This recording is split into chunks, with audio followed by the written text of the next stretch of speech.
This story is titled "My Dad and Golden Sister Tried to Steal My House, So I Destroyed Their Lives." Hey everyone, before we dive into today's video, I need a quick favor. We've noticed the channel's been losing some momentum, and one of the best ways you can help is by subscribing.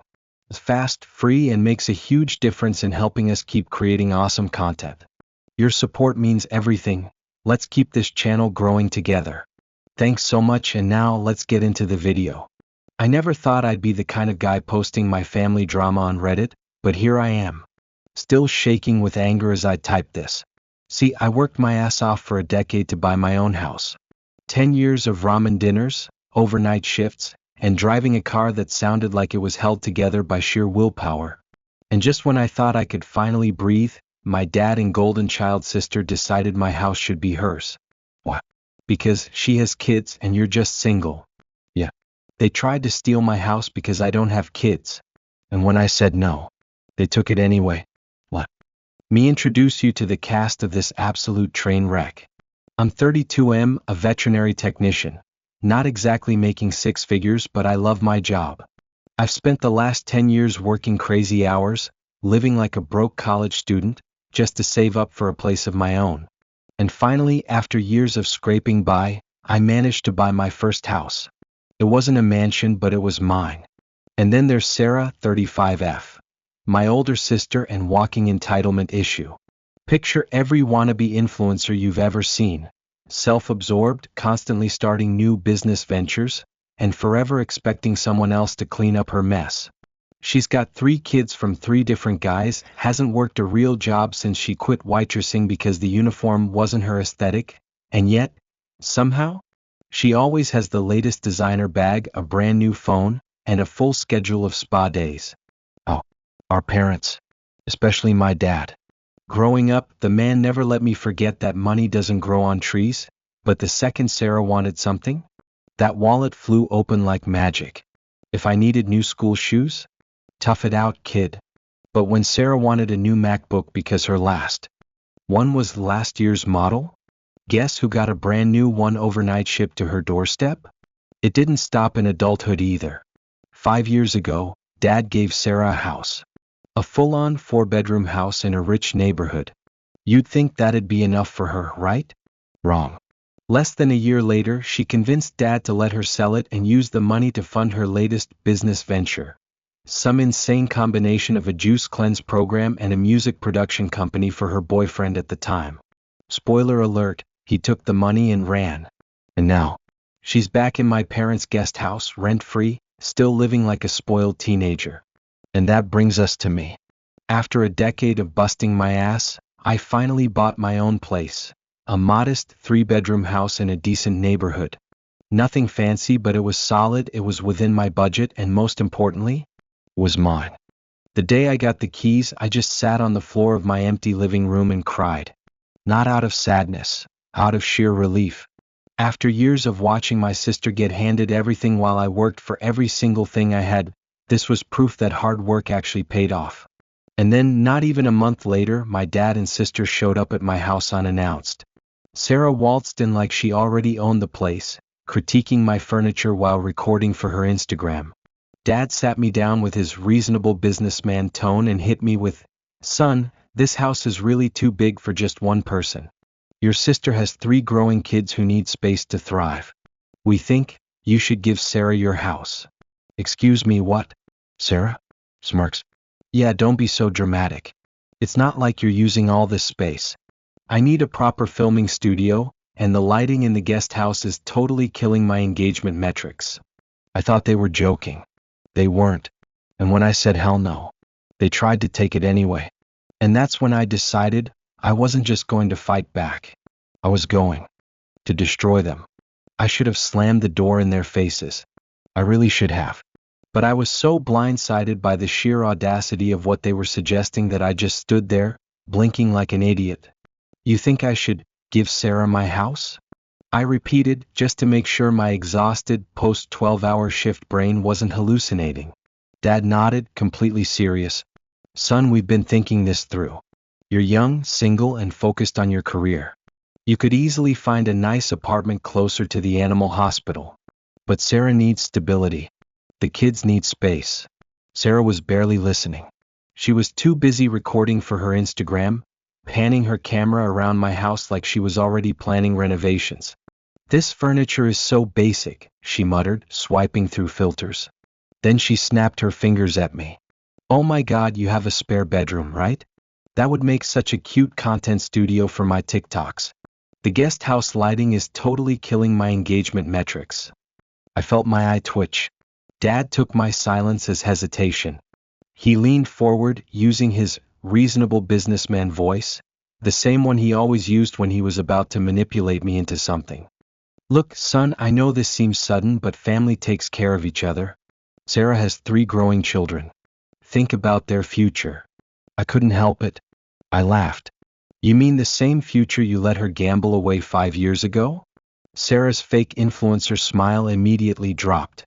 Ugh, are we really bringing that up again? Yeah, we are. I folded my arms. Let's recap, shall we? You gave Sarah a 4-bedroom house in a luxury neighborhood. She sold it for almost $1 million. And what did she do with that money?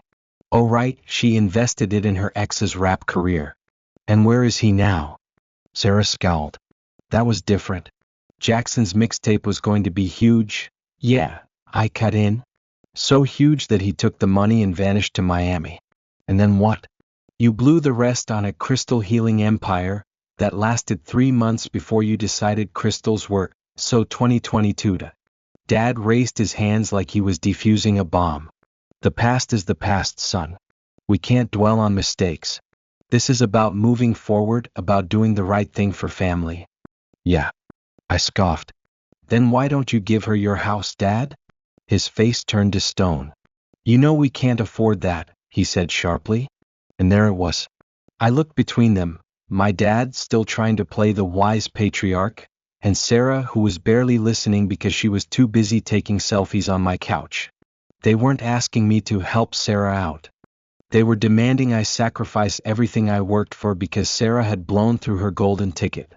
I took a deep breath, stood up, and walked to my home office. Sarah rolled her eyes. Ugh, here we go. Are you gonna sulk now?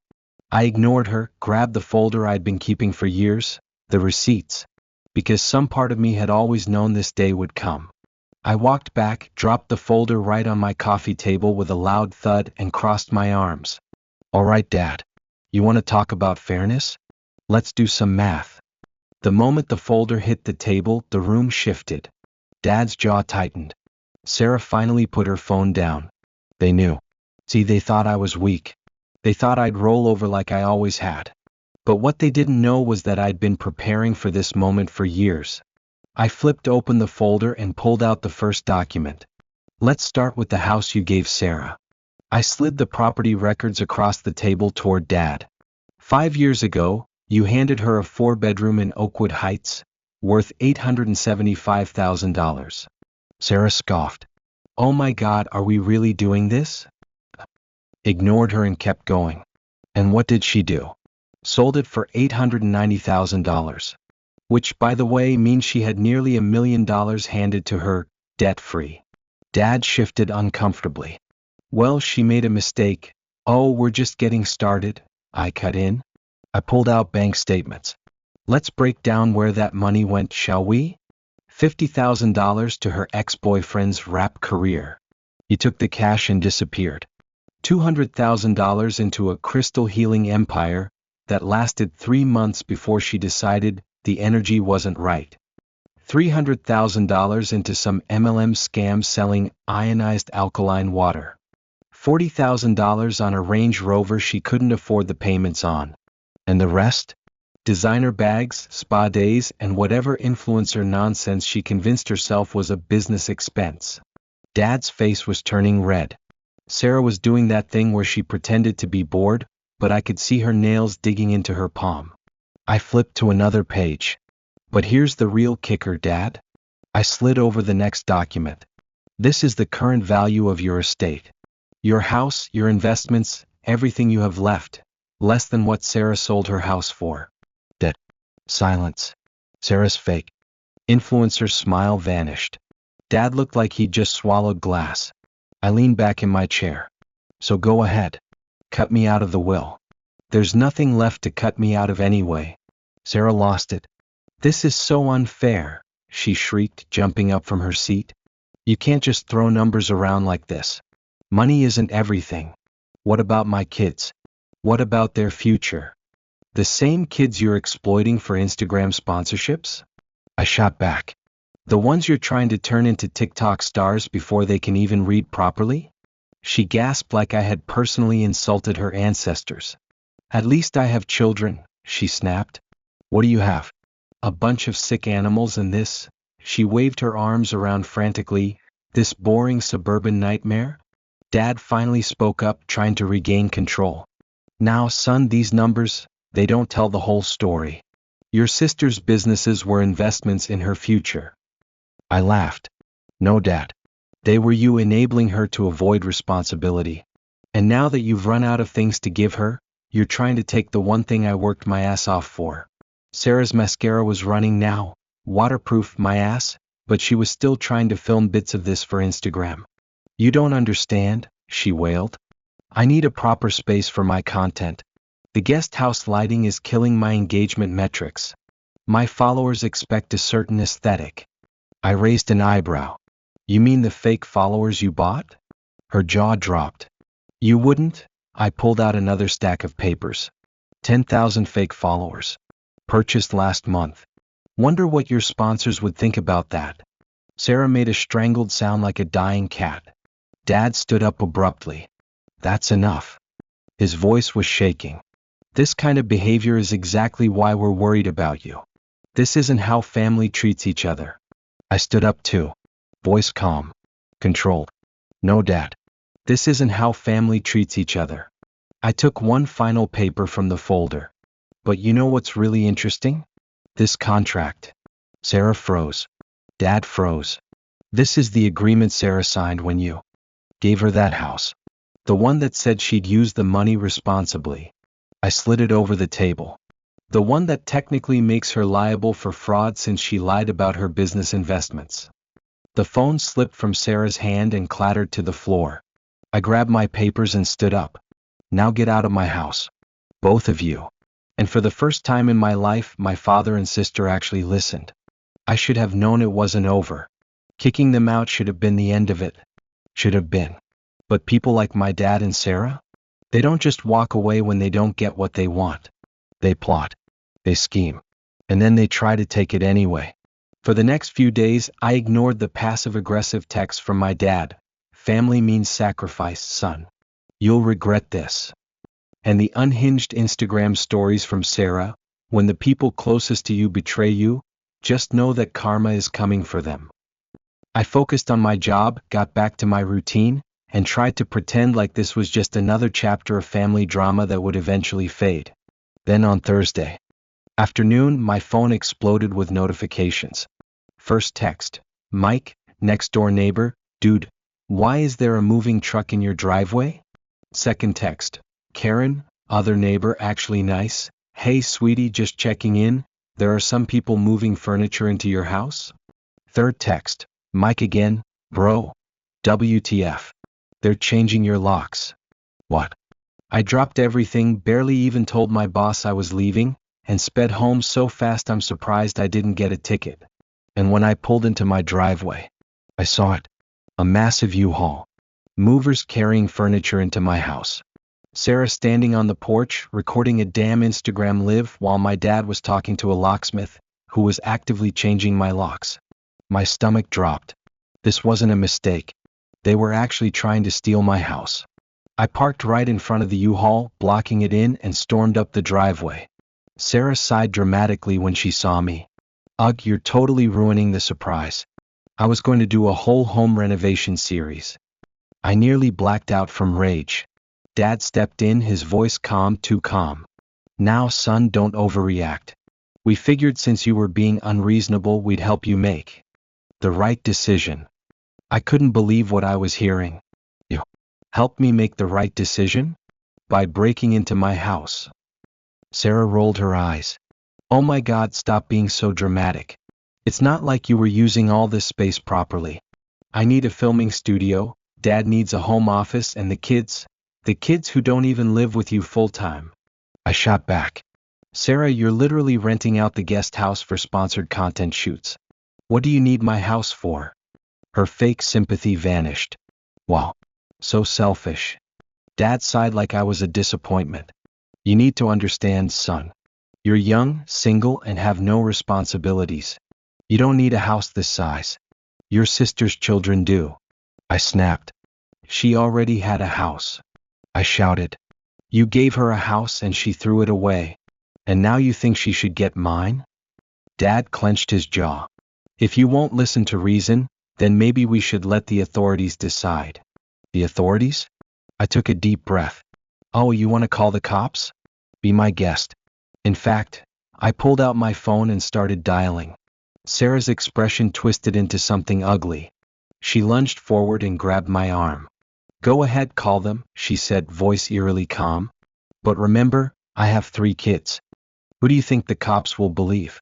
The struggling single mother, or the guy who works with animals? I froze, because I knew what she was doing. She was trying to make it look like I was kicking her and the kids out onto the street. She wanted a sob story. And worst of all, I knew that in a situation like this, there was a chance the cops might actually side with her. I gritted my teeth, shook her off, and turned to the locksmith. You. My voice was cold. Did you verify who owned this house before changing the locks? The guy looked nervous. Well, they showed me some papers. I held up my phone. Let me show you the real ones. I pulled up my deed, mortgage documents, and property tax records, all in MY name. The locksmith's face went pale. Sarah started freaking out. Dad, show him the papers. Show him how this house belongs to the family. Dad started fumbling in his briefcase, pulling out the same obviously fake documents from before. The locksmith took one look at them, and then started packing up his tools as fast as humanly possible. Yeah. Not getting involved in this. Sarah screeched like a banshee. You can't just leave. I paid you. The locksmith literally ran to his van. And that's when I did something that changed everything. I pressed dial on my phone and looked Sarah dead in the eye. Yes, police? I'd like to report a breaking and entering in progress. Sarah's entire demeanor shifted in an instant. Panic. Dad started sputtering. Now, son, let's not do anything drastic. Sarah, meanwhile, had completely lost her influencer facade. Oh my God, are you filming this? She shrieked, whipping out her phone. This is literally abuse. I'm literally shaking right now. I just smiled. Keep filming, Sarah. You're gonna want to remember this moment. Because they weren't getting away with this. Not this time. Sarah was still screeching into her phone, flipping between playing the victim and desperately trying to find her best angle. This is literally abuse. My followers will hear about this. The world will hear about this. My children will suffer because of you. Dad was pacing, running his hands through his hair like he was trying to figure out how to spin this. Meanwhile, I just stood there, waiting, because I knew something they didn't. See Sarah? She thought she was invincible. She thought the magic of Instagram tears could get her out of anything. But here's the thing about real police officers. They're not Sarah's followers. They're not Dad's golf buddies. They don't care about your engagement metrics. The sirens blared in the distance. And then, 2 patrol cars pulled up. Sarah's crocodile tears went into overdrive. The second the officers stepped out, she practically flung herself at them. Oh my God, thank you for coming, she sobbed, clutching her chest like she was about to faint. My cruel, heartless brother is trying to throw me and my babies into the street. I nearly laughed out loud. The officers barely blinked. Ma'am, we're going to need to see some ID and proof of residence. Sarah froze. For the first time since this whole thing started, she actually looked nervous. Dad jumped in, trying to salvage the situation. Officer, this is just a family misunderstanding. No need to get the law involved. My daughter has 3 young children and my son here is being difficult. I spoke before they could get any deeper into their lies. Officers, I own this house. I pulled up my documents on my phone. Here's the deed, mortgage statements, and tax records. Everything is legally in my name. One of the officers took my phone, scrolling through the documents. He nodded. Everything checks out. He turned to Sarah and Dad. Now, do you have any legal documentation showing your right to be here? Dad reached into his briefcase and pulled out the same fake documents. The officer took one look at them and actually sighed. Sir, these aren't legal property documents. This is a PowerPoint presentation printed on fancy paper. I nearly choked. Sarah's face twisted into rage. It's called branding, she snapped. The officer looked exhausted. Ma'am, you don't live here. You have no legal claim to this property. This isn't a family matter, it's breaking and entering. That's when Sarah's oldest kid, Jaden, the 8-year-old, decided to chime in. Are we going to jail? He asked, his little voice full of curiosity. Like when Mommy took stuff from the mall? The officer's eyebrows shot up so fast I thought it might break the sound barrier. Ma'am, he said, turning to Sarah, is there something else we should know about? Sarah's entire body went stiff. Dad looked like he was about to pass out. Mason, sweetie, Sarah said, her voice suddenly way too high-pitched. Mommy told you not to talk about grown-up things. The officer stepped away, radioing something in.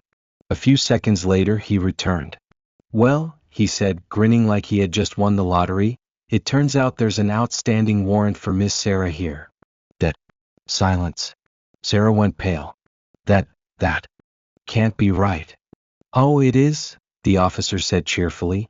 Looks like you have an active warrant for shoplifting and fraud.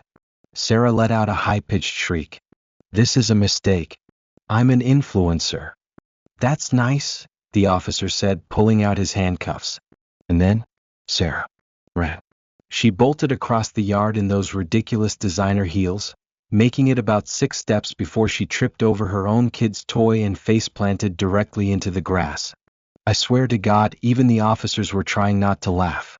They cuffed her while she kicked and screamed, and Dad was still trying to talk his way out of it. Now, officers, there's no need for this. We can settle this privately.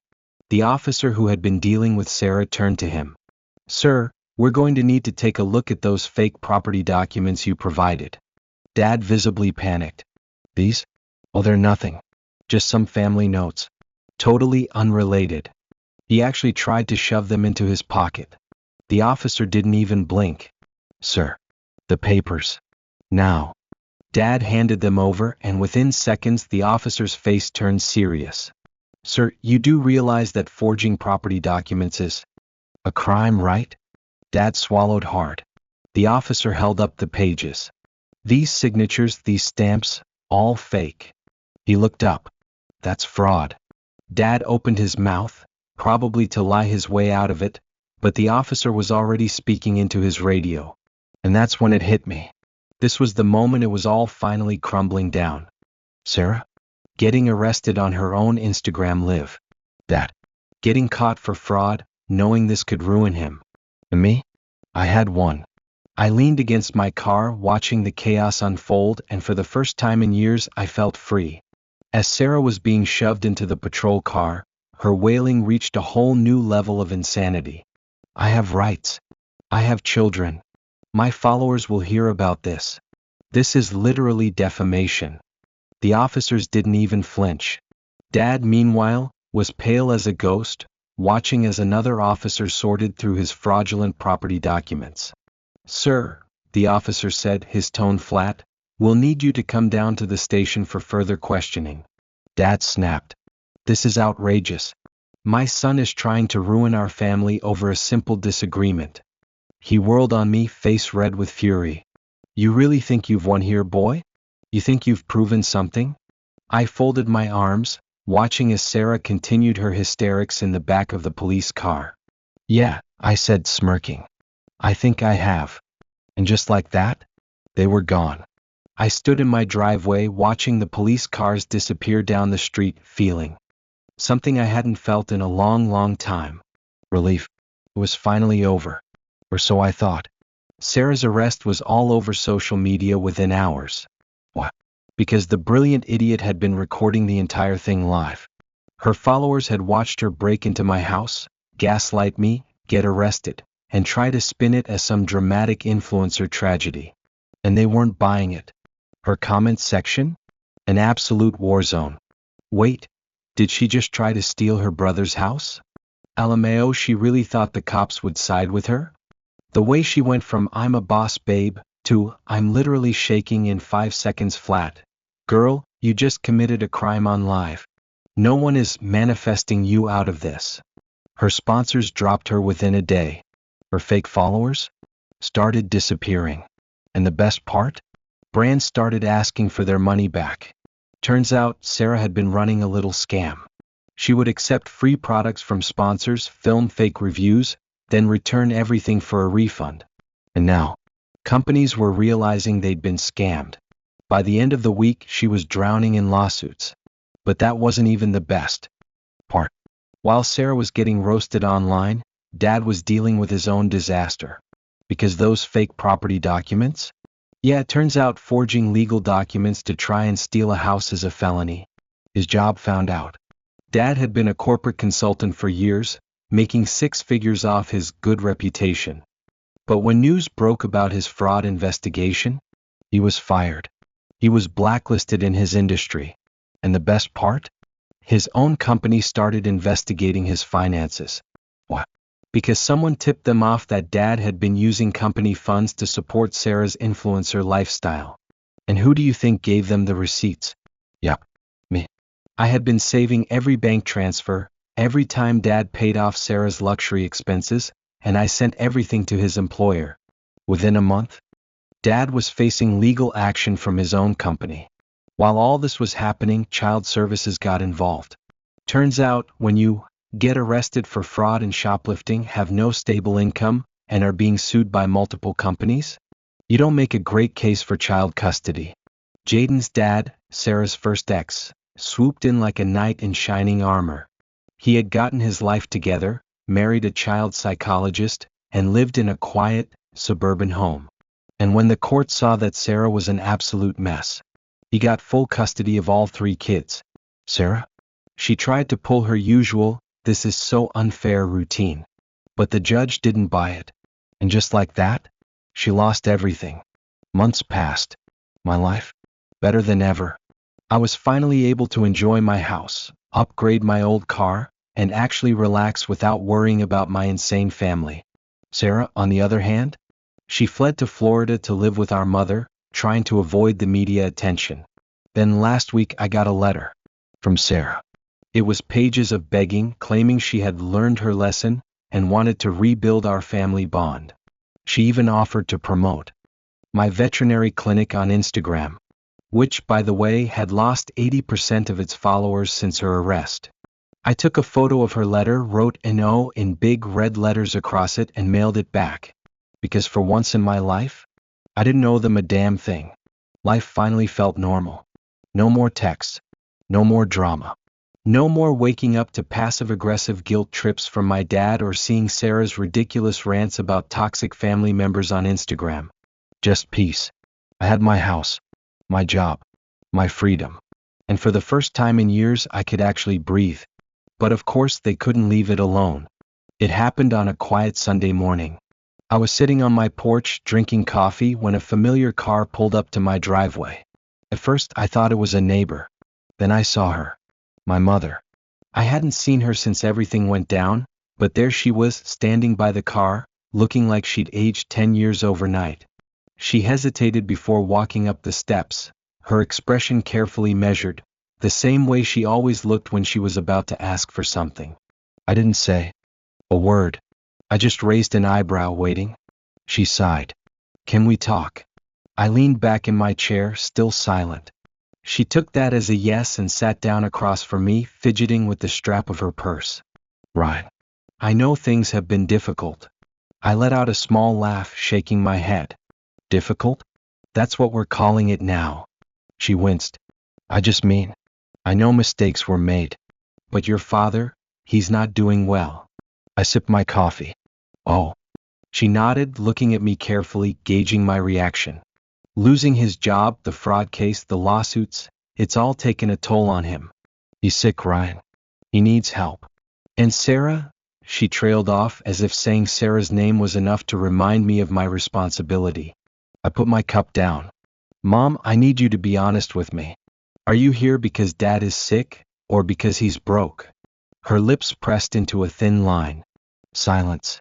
That was all the answer I needed. I stood up. You should go. Her head snapped up. Ryan, please. We're still your family. I know your father made mistakes, but he loves you. And Sarah, she tried to steal my house. She was desperate. She committed fraud. She thought you'd understand. I laughed, but there was no humor in it. She thought I'd be a pushover. And when I wasn't, she tried to force it. Mom sighed, looking away. She lost everything, Ryan. The kids. Her career. She's struggling. I shrugged. Not my problem. She's your sister. She stopped being my sister the moment she tried to rob me blind. Mom's hands clenched. Ryan, I didn't raise you to be so. You didn't raise me at all, I interrupted. You raised Sarah. You and Dad spent your whole lives bending over backward for her while I was just there. And the second I finally had something for myself, you all thought you could take it. And now that everything's crumbled around you, now that the money's gone, now that Sarah's facing real consequences for once in her life, you expect me to fix it. Her face crumpled. I just thought maybe you'd want to help. I looked at her, really looked at her, and realized something. She wasn't here because she cared about me. She wasn't here to make amends. She was here because I was the only one left. Dad had no money. Sarah had no career. The golden child had fallen, and now, suddenly, the invisible son was supposed to be the savior. I picked up my coffee again, taking a slow sip before meeting her eyes. No, she flinched. Ryan, please. No, I repeated. I don't owe you. I don't. Oh, Dad. And I sure as hell don't owe Sarah. She's made her bed. Now she can lie in it. Mom stared at me, her expression unreadable. Then she sighed, defeated. I guess I should go. I didn't answer. She stood up slowly, adjusting the strap of her purse, then turned to leave. But right before she got to the car, she paused. You'll regret this one day, Ryan. Family is all we have. I took another sip of my coffee, letting the silence stretch between us. Then I gave her the same answer she and Dad had given me my entire life. It's not that simple. She left. And just like that, I was finally completely free.